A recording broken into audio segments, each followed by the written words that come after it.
Probably one of the toughest challenges that companies are facing today is streamlining their data across multiple systems that they use.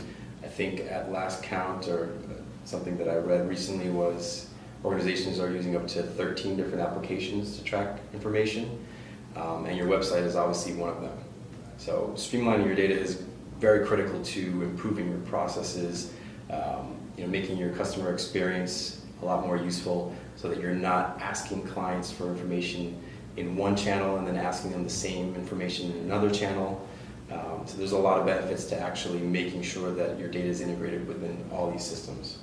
Yeah, and when it comes to the website in WordPress, it gives a lot of functionality at your fingertips to get customer data. And if you're not accurately, keeping track of where that stuff goes, you've got information here, you've got it going into this application or that application, and it's scattered everywhere.